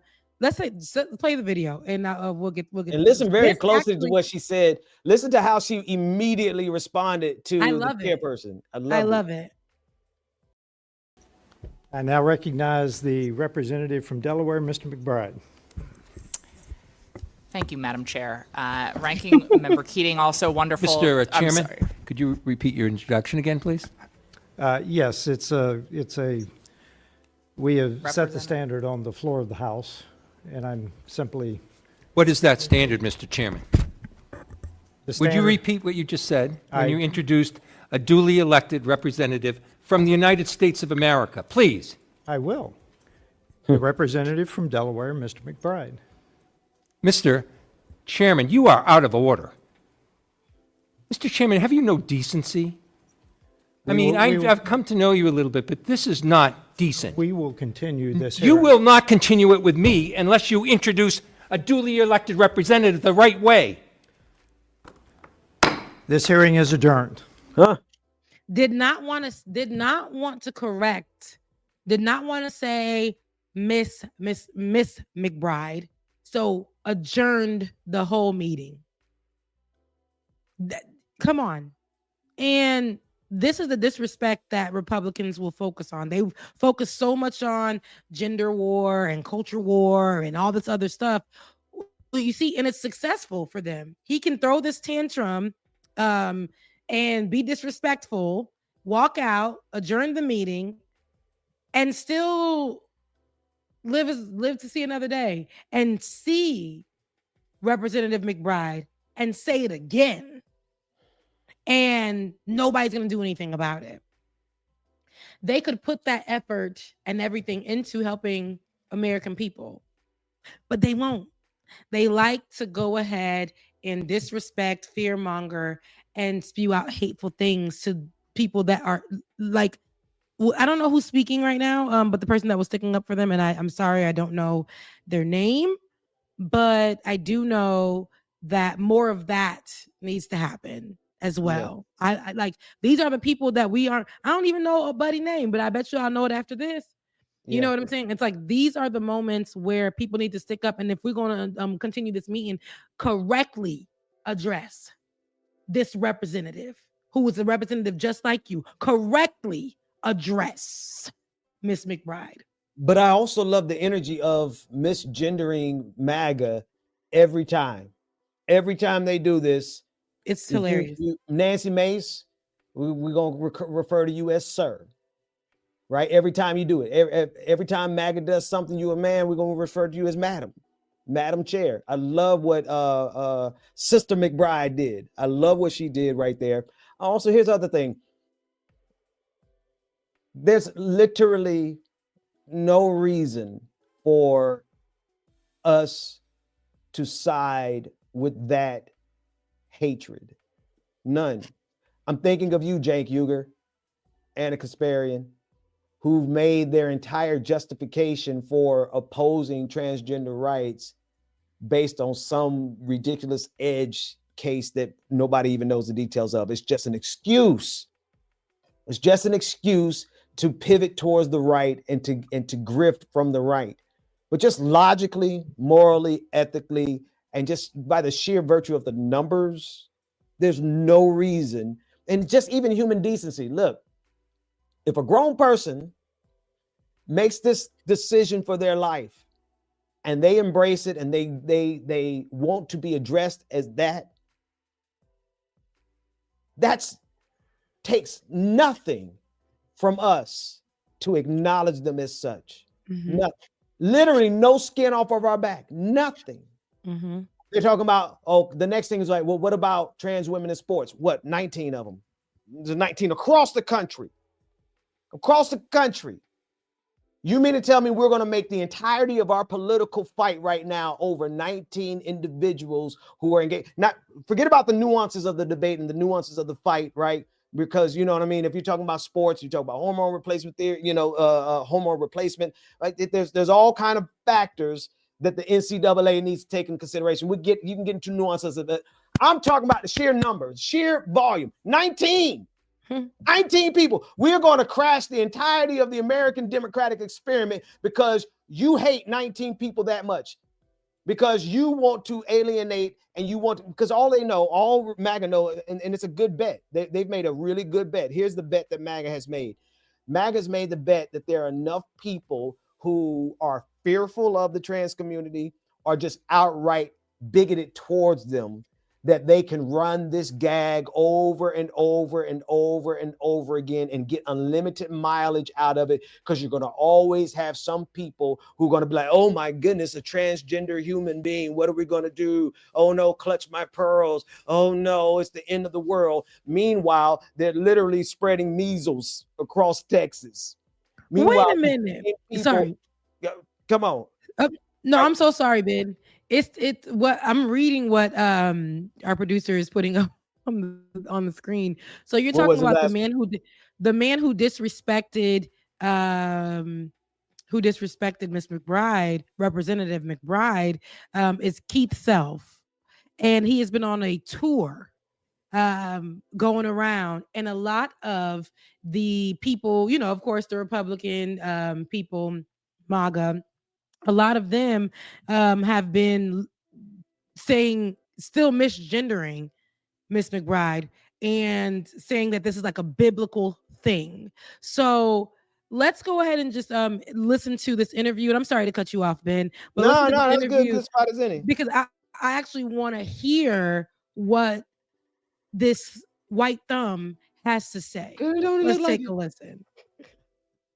Why does it matter? What do you say to your Democrat colleague there, the ranking member, who starts raising his voice, threatens to walk out of the proceeding because you referred to a man as Mr.? What do you say to those people who say it is disrespectful for you to call a man who thinks he's a woman Mr.?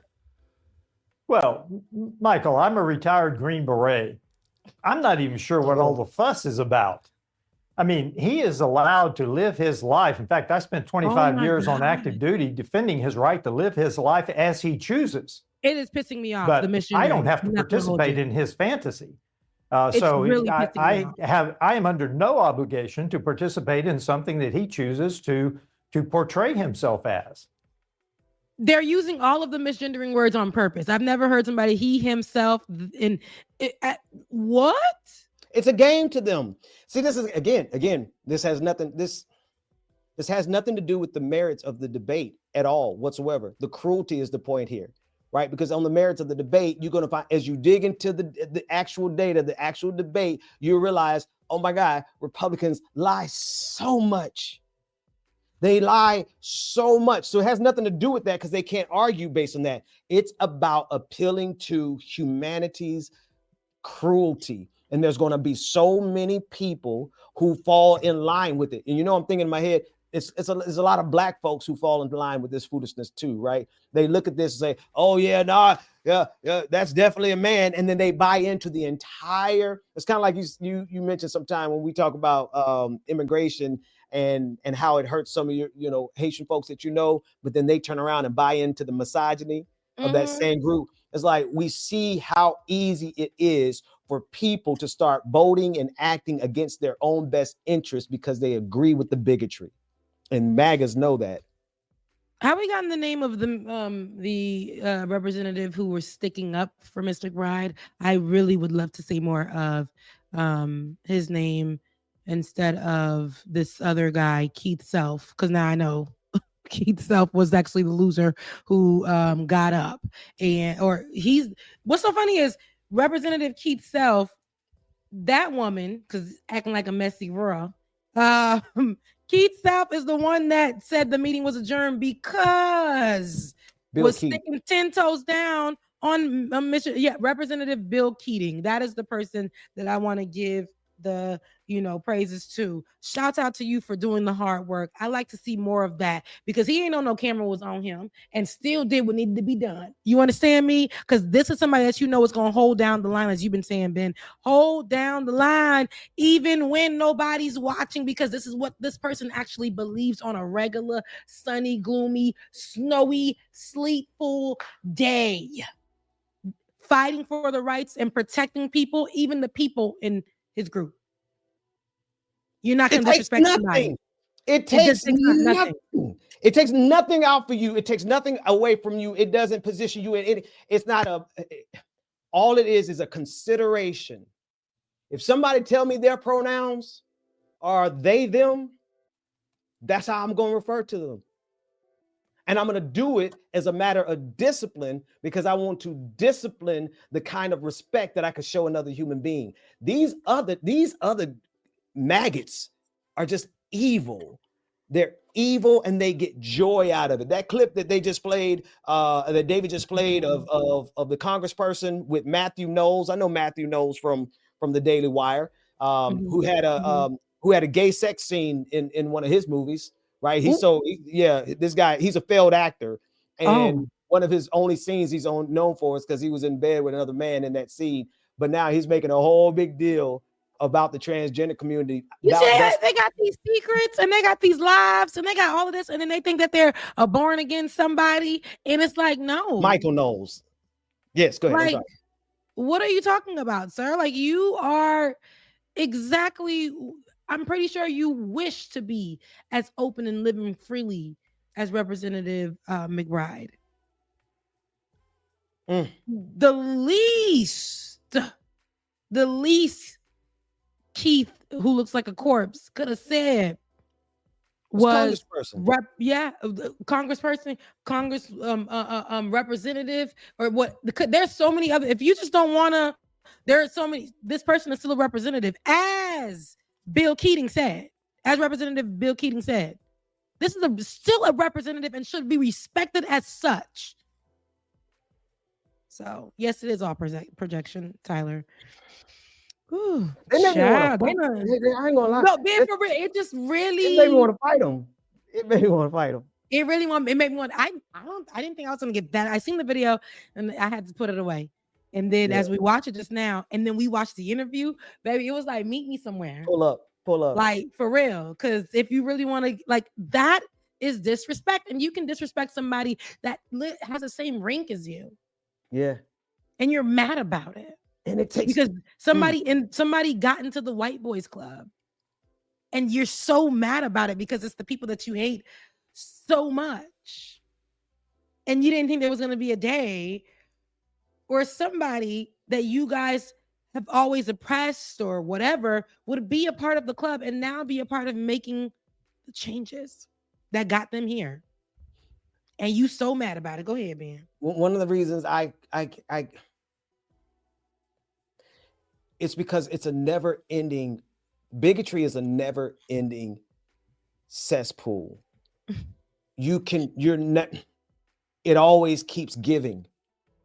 Once you start down that path of hatred and cruelty, it spreads like cancer and it infects everybody potentially. And you have to actively catch yourself. I had to actively catch myself in my late 20s when I started, because I haven't always been pro LGBTQ rights. I ain't gonna fight. Matter of fact, Rebecca, remember me and some of the crew, we used to get into it when I started becoming like, you ain't always been pro. No, that was we doing better in our old age. Absolutely. I say this all the time. If people would go back to my tweets from when I was a little girl on the hill, right, at FAM, just young freshman, whatever, there was a Haitian boy that used to get attacked a lot in school. And I began to feel really, really bad for this Haitian boy. They called him Buddy with the Heels. He was Haitian and he was gay. And I believe there was no term at the time that he could identify with. And he would get beat up all the time because he wore heels, and he wore them better than a lot of us. Okay. And he got beat up so much, but on Twitter, they would post him bloody, like black and blue eyes, all the stuff. And because, especially in our culture, it was to dismiss this person. And that was one of the times I began to just look and say, like, this person is who they are. There's no reason that it should result in abuse. They wouldn't even let him in a part of our group at the time, which was the Haitian Culture Club. And then he was one of the leaders in the Haitian Culture Club that I was a part of as well. But it was just so much mess. But before that, my thought process, which was taught to me, in my church. You know, again, I'm Haitian, so there's that. There is a lot of anti-LGBTQIA rhetoric and things, all of that. The things that were taught to me were things that I tried to put on people. And I got checked with real life experience. Mm-hmm. And again, when I even got into politics, there were lots of things I had to unlearn, y'all. And over a decade, I had to unlearn them, because you're taught even things in politics as a child with no knowledge, or as somebody with this or somebody, you literally taught things that make you see it from this little view. And the moment that you remove them, you can actually see everything. And the people that you thought was most respectful were the ones that had their hands in oppressing this group of people, taking away from this group of people, all of those things. And it forced me to change how I view people and treat people, even though I want somebody who would bully or fight, but my thought process on it, I had to fix that too, because that was a part of the problem. That was a part of the problem. For me, it was me asking myself what type of human I'm going to be. Right? Am I, because as a child, and this is the craziest thing, as much as I grew up in church, two of my spiritual fathers in the ministry, my physical dad, Percy Dixon, who's gone, well, actually both of them gone, and Lance Chaney of Boynton Beach. Neither one of them exhibited homophobia in any form. So I'm like, well, where the hell did I get it? So, I mean, obviously it was like maybe high school and, school, you get it really easy. But when I think about it, my dad ain't never, in all the sermons, when he preached Sodom and Gomorrah, he preached, don't look back. He preached about Lot's wife. Like if God has brought you out of something, don't look back. He ain't preached about the gay sex and all that kind of stuff, because scripturally is not even really there. That's a whole nother conversation. Lance Chaney in Boynton Beach, one thing that he used to do, and I didn't like it. I didn't like it at the time. He was always ecumenical. We always had, at least 3 times a year, we had services with a Jewish synagogue, a Muslim temple, and a gay congregation. We had a gay minister who used to get into the pulpit and preach sermons at our missionary Baptist church, black church in public. And at the time, I was like, what's going on here? Why are we doing this? Because I was homophobic. And so I slowed down in my late 20s, and I really thought about it, because I used to have visceral reactions to it. And I'm like, wait a minute. I'm starting to remind myself of the same people who I talk about who have that visceral reaction to blackness. And so I had to slow down. I was like, wait a minute now, hold on. What kind of human am I going to be?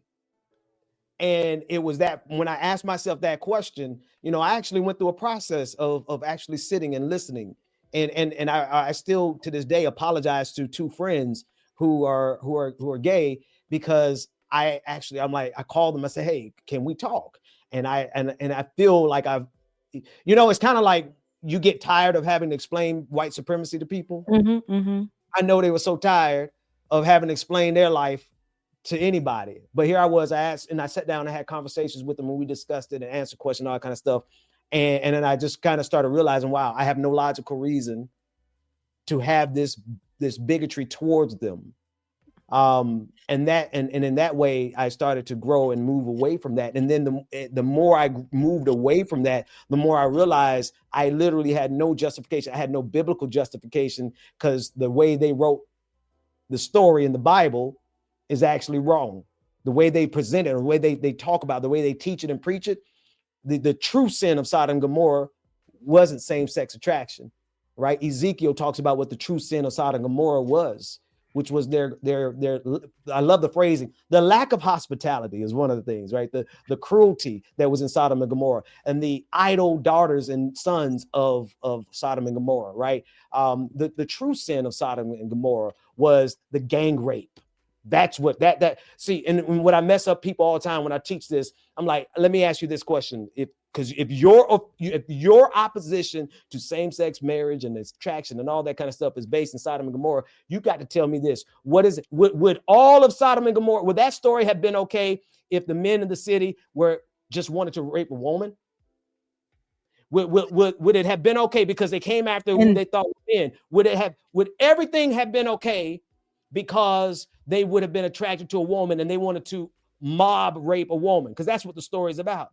And most people, when you think about it, you slow down, like, wait a minute, hold on. What are we saying? That it would have been okay for this story? It would have been okay religiously for them to have this violent mob going around raping women? And then unfortunately, there's some Christian nationalists who to today say, yes, they believe that. They believe that So even if you're standing on religious principles, you're still standing wrong on it. Because the storyline is wrong for years and years. I went back and went through it too, and I'm like, there are other places in the Bible y'all ain't even touching, which probably would be a better place for y'all if y'all want to do that. But we don't even go by some of the other stuff. Like it's not even about Old Testament, New Testament. I think that people messed up a lot of the things. That's where we gotta come in and talk about that. People messed up a lot of the stuff. We put hate out there. We put, because of our division, because of all this stuff, we have all of this other stuff in the land, but we try to act like, oh no, this is the only thing that God wanted. But baby, you shacking up. Come on. You got about how many kids out of wedlock? You over here it is how many abortions you had? How many? Wait. Look, go one more further. How many have your priests have molested children? How many of your deacons have had affairs with other women in the church? How many of your youth pastors have touched little kids? Right? If we get really down to nitty gritty, there's not a day that goes by in this country where there are not preachers who preach against homosexuality, who are being arrested for molesting children. Come on, it don't something ain't right here. Something don't match up. And there's not enough hate for those people for me. None. So there's so much hate for they protect them.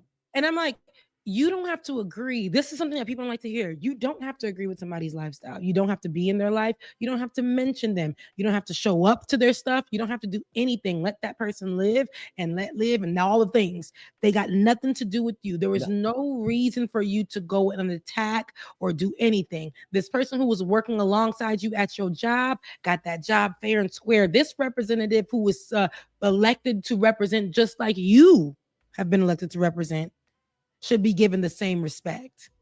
You've done nothing with your time, but make a viral moment right now. Who gave a damn if you were a Green Beret? You embarrassed your country. Listen, let me tell you something. There's a good chance if you Google any of these senators who got something to say about it, you're gonna find a sexual abuse scandal in their background. Now, I haven't done it for this guy, this Green Beret guy. I haven't done it for him yet, but it hasn't failed me yet.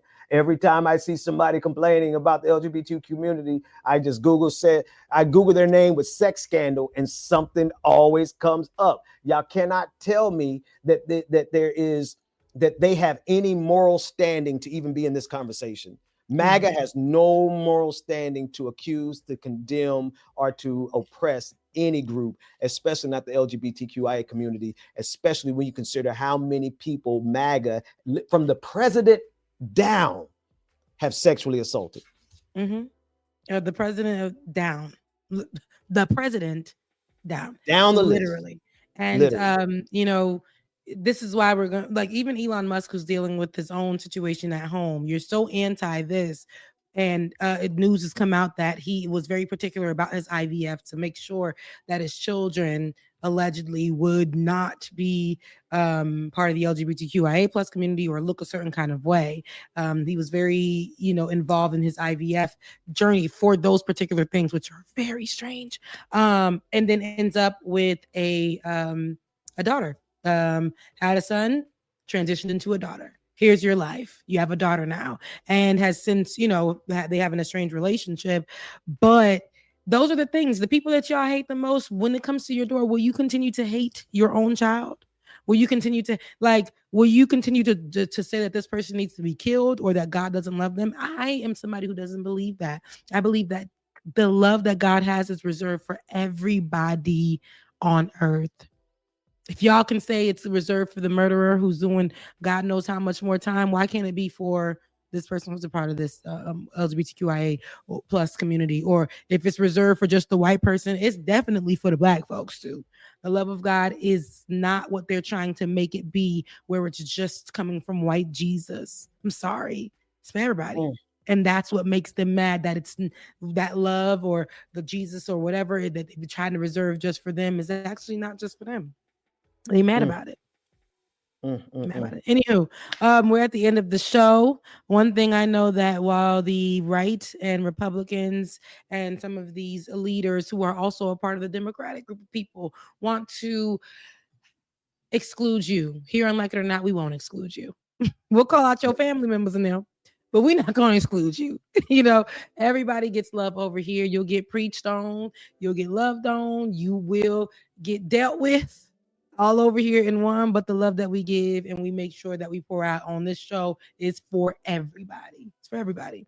And with that being said, we love you guys who gave the super chats, and we're going to read them. But before we do get to the super chats, our producer has been trying to do this for weeks. He healed now. His neck work a little better. So here he. Oh, look at you! I have not even seen you. Jeez. Oh wow! Look at David. This is our producer, guys. I'm alive. Yes, he is white. If y'all don't know, if y'all didn't know, we might be a real black show, but our producer is white, and this is David. He's on screen. This is an exclusive moment. So, David, talk to the people, let them know what's going on. So yeah, I promised an update a couple times, mostly because our audience, our patrons supported and threw in some extra for me where they could, and so I wanted to make sure that it wasn't, that you knew it was true. So I have evidence, although it's not the most graphic, because and who wants to see that? Back in October, I got into a motorcycle accident, and it could have been a lot worse, but it was bad enough. I fractured my neck, like a small fracture. I feel like you need testimony music. Like Ben needs to be playing the organ in the back. I got some organ music in here. It was given the time for the people to come up and give their testimony. And this is our producer, David. Sorry, go ahead. Yeah, no. It's amazing what a small fracture can do. What just like when you bring up the scan, you can't even they couldn't even show me the fracture. They didn't have and it's amazing. Well, I mean, it wasn't just a fracture. I had to get stitches in my lip because I bit down on my lip when I fell, and got some scuffs otherwise. And I think there was actually a broken rib that they didn't know about that I felt afterwards. The neck was the worst part of it. It's when you lose something, it's crazy. Like you only realize that then, like how much you use something. But after 3 months, I was homebound for about 3 months, and it was challenging. But I'm alive, and for the most, we thank God for it. There's some residual pain and discomfort, but I'm hoping that goes away. But I'm alive, and I wanted to just thank everyone for their support and their thoughts. Still not working right now, looking to try to get back on my feet in that area. So support still does help, but I wanted to thank everyone who gave before, and know that I wasn't making anything up. And you were you weren't. You weren't. And we were riding for you. Look, and I'm the amen corner while the organ is playing in the background because I love it. But let me tell you something, David. They tried to take you out, David. They tried to take you out, brother.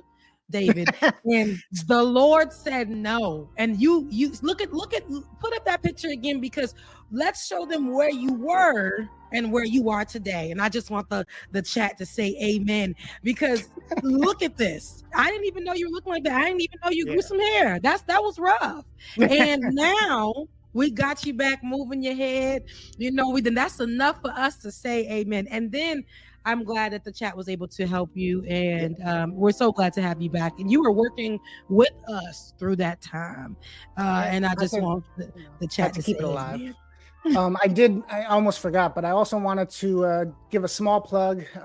They didn't ask for it, but when I got into the accident, I actually I couldn't get up. I don't know why. Like, I think I was stuck between my bike and the car that I hit. The car was an abandoned car. Like, someone left a car on a bridge in the right lane, and when I tried to switch lanes, I didn't have time to stop. But there was a guy that stopped his car. Apparently he's a motorcycle rider too, so I guess he just like saw it and connected. But he helped me up. He got me off the bridge. He rode the motorcycle off the bridge. Called the ambulance, got me on the ambulance. So he without that, I don't know how it would have all unfolded. He sent an angel, and he an angel in similar work. It's ironic, but he was because I have to bring this down. Producing and talking at the same time. Now I know what Ben feels like. There we go.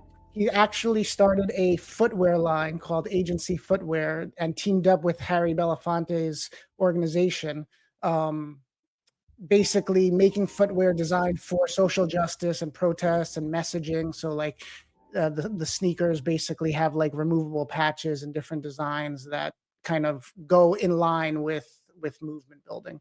And so what he didn't ask for it. I told him that like he didn't want me to give him anything or send anything for thank you. So I was like, the least I can do is use the little that we have to plug what he's doing. So it's agencyfootwear.com. Come on. Sneakers are a little expensive, not Solidarity. gonna lie, but yeah, Somebody just can check afford it out and spread the word. Somebody got it. Somebody got can it. afford it. Somebody got If they got it for Jordans, they got it for agency footwear. That's all right to say that. And they cute too. I like them. And you see how he saw you, brother David, when you didn't see what was in front of you, but somebody was watching you.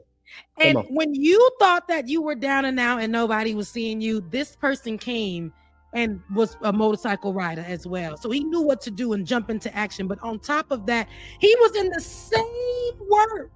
Come on, somebody. As you, my brother. So there was a connection. And anytime you feel down and out and you feel like nobody has you and you're hurt and then this is it for you, there's somebody that's a ram in the bush. Come on. And there you go, right there. I just love all of it. Look, this was a great testimony for you to come on and say, because I didn't even know those details. And I'm so glad that you actually have healed, because didn't even know. I knew that it was bad when you told us about it, which was a scary thing when you even told us about it. But seeing you like that and you still showing up here for us in that moment, God bless you, man. Like, thank you, David, for even rocking with us and singing solidarity. And shout out to the person who saved your life. We're glad. We are glad you're doing so much better. We are glad than this right here, because boy, man, you got hurt. I didn't realize. I knew it was bad. And your hair is all dark. And it's I wasn't even supposed to take it off, but I took it off because I had to shave at least. I kept a little bit, but it's uncomfortable with like a beard underneath the brace. So I had to take it off occasionally to shave and just function. You're supposed to shower with it on. It's challenging. David say I shower. Okay. I'm not one of them. I wash my legs. For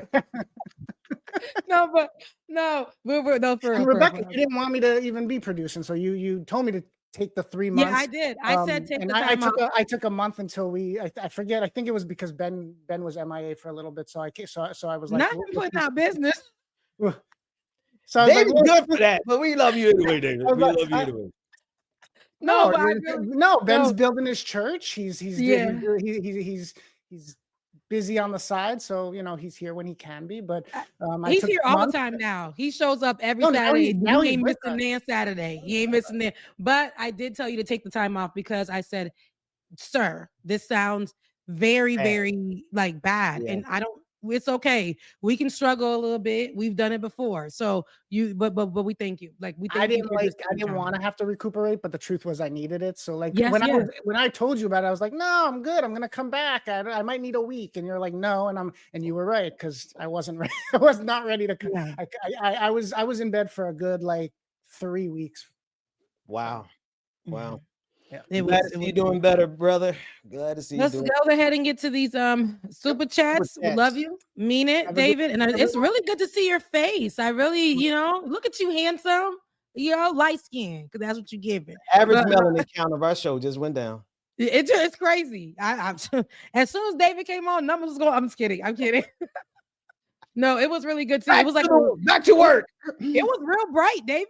It was bright, but it was good seeing your cheeks. It was like this light behind me, just like, whoa, wait a minute, hold on. Just kidding. They hated David. Let me say, when chat get mad when we get on you. Chat is mad. Okay, we love you so much, though, David.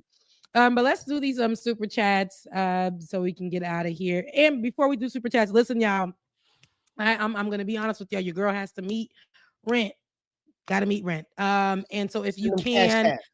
Yes, please Cash App. I can get it right now. I'll start off with Cash App. I got 3 already, and we can go into our super chats. But thank you guys so far. Vicky Garner, Don Yet, because you got me right. I love your name. Don Yet. Last initial, first name, last initial.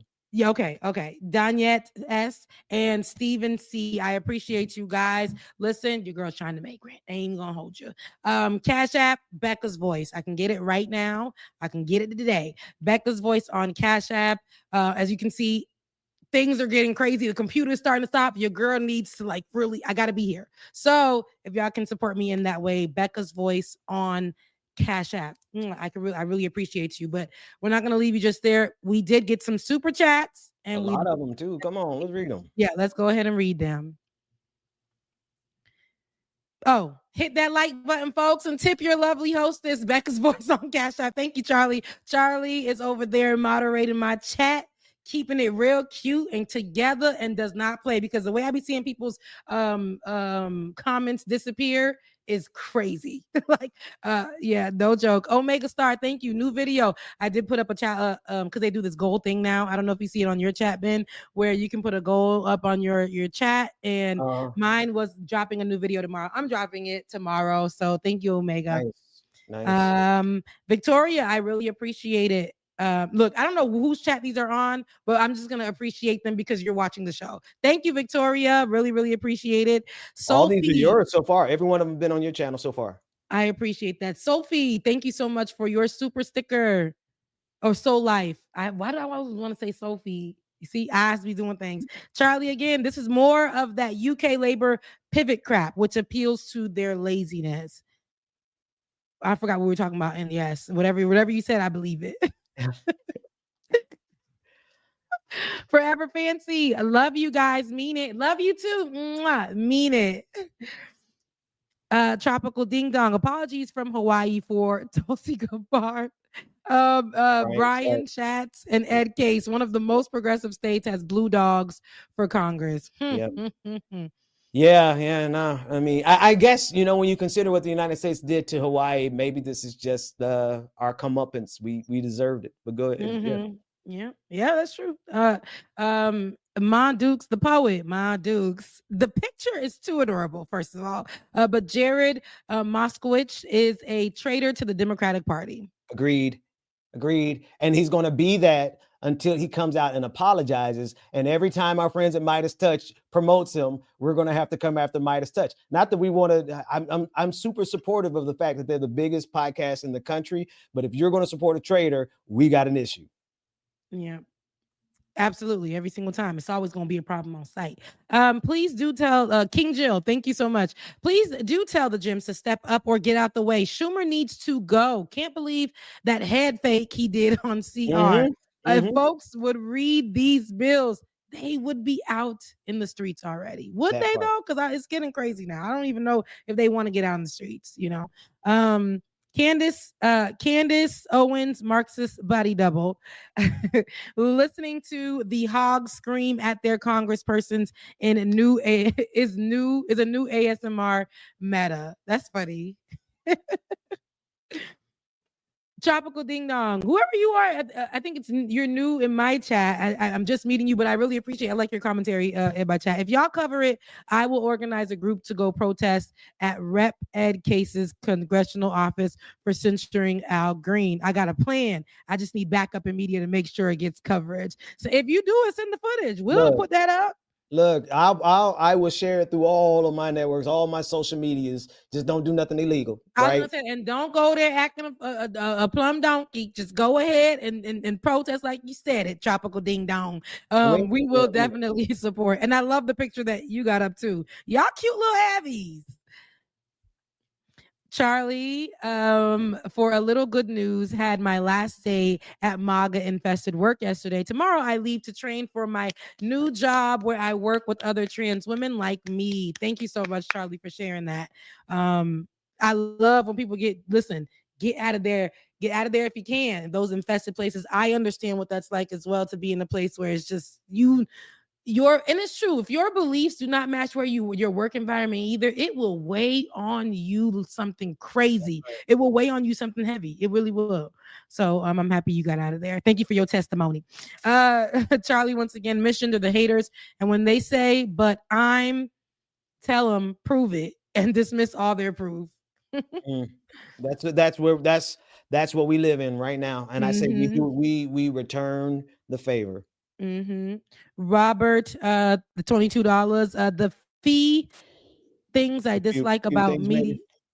The free things I dislike. Few. A few things, yeah, Ben got me together. The few things, Professor Ben, I dislike about Midas Touch is that when they speak about Palestine, the main host never brings up Palestine unless it is to blame voters on last election and ignored Bernie progressives until now. Yeah. Like Midas Touch, how come I'm just not privy to that? Like I know it's a group of people who have a podcast, I think, and I've heard about it, but I've not until now, I think, really went in and to get in on how It's poisonous what these people it's are. what those people who we started with, 8 years ago, is what they wanted to build um, um, through social media and YouTube. So they have a Facebook, YouTube, social media platform that's outgrown Joe Rogan. So shout out to them for doing that. But at the same time, what Robert is saying here is absolutely true. Like this unity and the solidarity that we have with folks like Midas Touch is tenuous. We have some outstanding issues, right? And some of those issues is how they view and I'm gonna be honest with you, it's probably best that they don't talk about it, right? Because if they talked about it, then we probably would not be able to even have any solidarity with them at all whatsoever. Because when it comes to Palestine and Gaza, it's like if you do not see the genocide that happened, or if you enabled it in any way, or you justified it in any way, David Packman, we can't even be down no more. So yeah. No, that's right. Thank you, being Nancy, for your super sticker. Tracy Eva, thank you so much for your super sticker. Where are you, Tracy? You're one of my avid supporters. I see you all the time. Where are you, Tracy? Where are you located? I always wanted to know that. UK. Look, we got people. I love when we just are like when we're just so international. I also wanted to get this not super chat. This Cash App from Robert White. Keep it up. Great show. I appreciate you. Thank you so much, Robert. And I said your full name. My God, that's probably not the name you go by. First in the name, chat. last initial. It's so I can't get that out of my head just to read. But I appreciate you guys. I just dropped a new segment of things, and it's called Let's Be Clear. It's going to be that's going to be my monologues. I found a place to get some thoughts off, and it's going to be where my monologues are going to be about whatever issue it may be. Your girl has things to say, and now I can put them to words in the short amount of time. How we used to do I Like It or Not when we were in studio, Ben. Those moments that we would do, and I would just get some thoughts off real quick. This one is called Let's Be Clear. I dropped the first one, and that is about actually what happened over at MSNBC. And what's interesting, and we'll get out of here after this because that's your girl. MSNBC about how their attack on Black women isn't just something that just happened for Tiffany Cross or from just most recently Joy-Ann Reid. They started back when me and Ben were over there doing Like It or Not in its first edition. They started back with Hill Perry. Am I getting it right? Melissa Hill Perry. Melissa Harris Perry. Melissa Harris Perry. And started back with her. I remember like it was yesterday when that happened. She was on there from first of all, that was her own show. They brought it to MSNBC, and her whole crew was at MSNBC working with her. Right. And they cut her when Donald Trump and his business and all his other crappy stuff was becoming the front news, was becoming the A block, was becoming that, just like they needed to cover him doing every little thing. And she's like, well, let me get my thoughts off like I usually do. She was coming into work. Oh, I was real cute. But like, let me get into work and let me get my thoughts off. And they weren't even telling her that they were not going to put her program up on the scheduled time anymore. They were just not doing it. And when she called them out, MSNBC, they preempted her. They started to say, okay, keep playing with us. We're not going to put your stuff up. And she had to walk away because she knew it was going to happen. And when we got down to recently earlier this year with what happened a few weeks ago with Joy-Ann Reid, she tweeted out like, listen, I already told y'all what it was going to be after me. And this is what it was. And people are in my comment section. It's interesting to see the arguments, but people are like, Joy-Ann Reid said things about Foundation of Black Americans, so she had to go. Or Melissa Harris Perry has always been problematic because remember at that time, Ben, it was not because journalism had to be, and the only people that could really say things that were outside of the biased approach was, or the unbiased approach was people like Rachel Maddow and the other people on CNN. And the ones who had the audacity to do it were clipped from CNN too. Remember Roland Martin, who had his moments? And remember, there was another, I forgot his name, a Hispanic man. They cut him. He came in with Roland Martin. We had all these people that were a part of the brown and Black communities that were clipped from these places because they don't actually want to hear our voices on yes, Ben. They don't actually want to hear our voices when it comes to any issues. And when it was Donald Trump, I think our voices should have been the loudest in the room.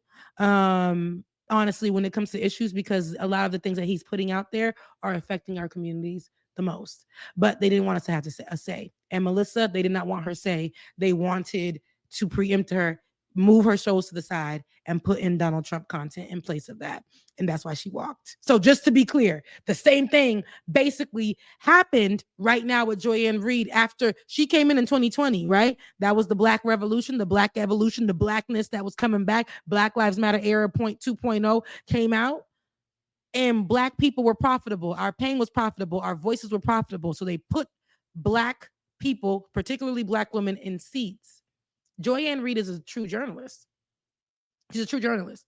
She wasn't just an analyst. She's a true journalist. And they cut her. Tiffany Cross was somebody who came in with the type of fire that we see from people like Melissa Harris Perry and other. They put her on because they needed her voice. But when it was too much and the dust started to settle and the DEI that we see at Target happened, that was also happening in the media world. They had to cut those people as well. So take a look at my video. I'm going to drop another one on tomorrow, and we're going to discuss the Muslim ban 2.0, and it's including Haitians, Caribbean countries. All right, listen, Cash App, Becca's Voice. Ben, is there anything else you want to say? See y'all tomorrow. I'll see tomorrow. Church. For those that come, I see them tomorrow at church, and that will see Ben will see you guys tomorrow at church. And then the rest of y'all will see y'all through the week. We'll see you through the week. We might even we might do something through the week, man. You want to do something through the week? You know, it's up to you. Let me know. You know, listen, on my break, we could definitely do something through the week. Listen, I'll see you guys somewhere through the week. Saturdays for sure. I love y'all. Mean it. Please go enjoy yourself. Holla. Is not going to stop when it comes to these type of discussions. It's going to be for us and by us here on this platform when the media is telling us to look the other way. Your support is what helps us move forward. Join patreon.com/like it or not. Help us grow.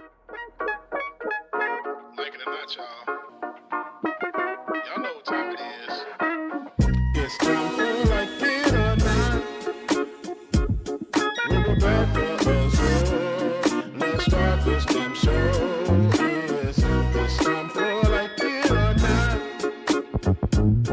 With Rebecca Azor. Let's start this damn show like it or not. Rebecca Azor is in the house. You know she got a funny story to tell. Talking politics, culture, a real life ish. I live in life in the ATL. Benjamin, yeah.